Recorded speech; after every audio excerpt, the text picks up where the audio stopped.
In this video, we're going to look at Google Analytics, which is really a great tool for understanding how your users are using and working with your community.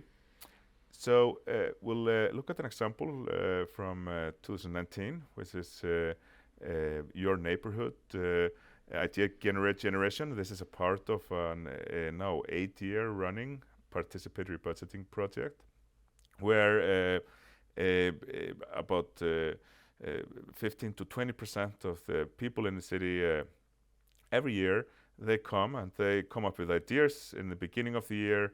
In 2019, it was from March 20th to April 10th, and then people have the opportunity to add anything they like, and we'll take a quick look at the project itself. So and we'll turn on automatic translation to English, and so more people can understand it. And so here we had over 1,000 ideas were added, and over 6,300 people took direct part and logged in. Many more actually visited the site.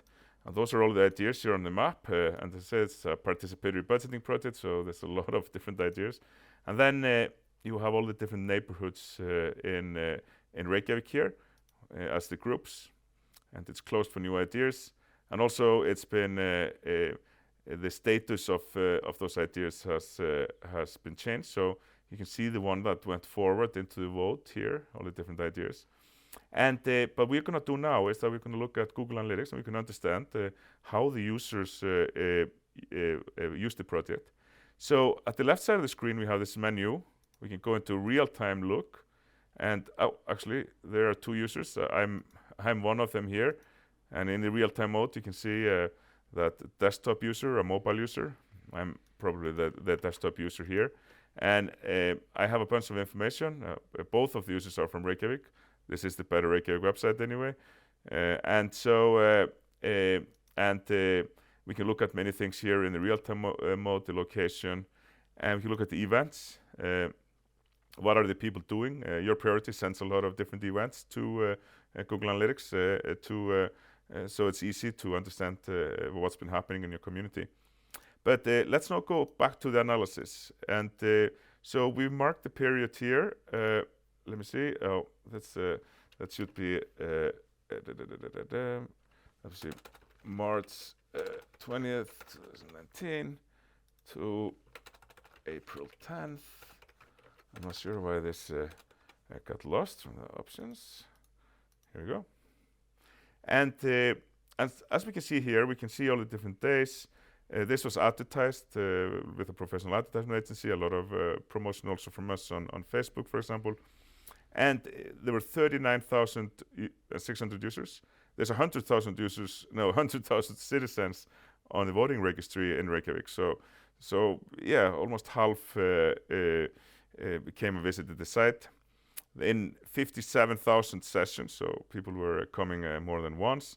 There were 250,000 page views, and people stayed on the page for average of 2 minutes for 40 seconds. And this sort of gives us a little bit of an overview of our users. And if you look at the other options, we can look at the demographics, and we can see most of the users were actually young people this time. There were more female than male, and we can look at the technology. We can look at what browsers and technology users were using. So let me show Safari in-app. Oh yes, that's the iPhone. That's the most of the users, and then Chrome. Both on desktop and on mobile, and we can actually look at specifically on how. Where people were coming from in terms of mobile, desktop, and tablets. We can see that 63% of the users were coming through mobile, and 30% from desktop, and 5% from tablets. And under acquisition, we can see sort of roughly where the users were coming from. So almost half came through social media. That's not surprising. Other, that's either email or like WhatsApp groups and Telegram groups and so on. And there you can see a more sort of detailed breakdown of how this worked. You can also look at all your referrals, what were the top referrals coming from, and you can I'm just zooming out a bit so we see more, and so yeah, Facebook,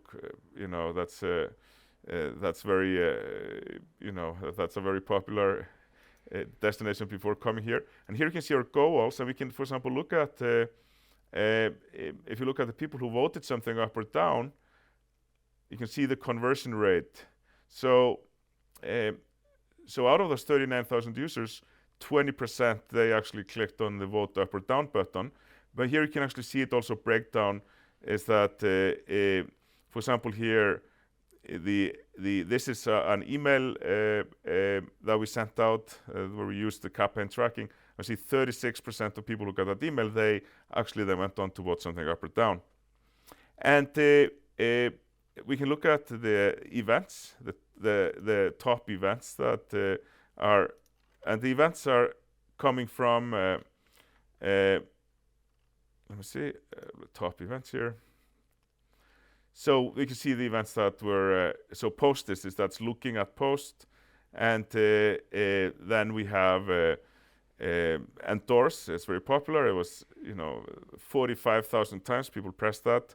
Go forward is that you can when you're looking at ideas on mobile, you can swipe the screen, and this is a lot of people did that, and I say 65% were on mobile. So, but there's a lot of different events to look at here.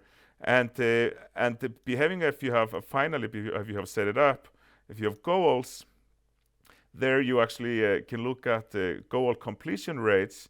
So I've set up goals. We set up goals here for some new idea, and you can see that 4.6% of the users actually pressed on the new idea button, and we looked at the endorsements before.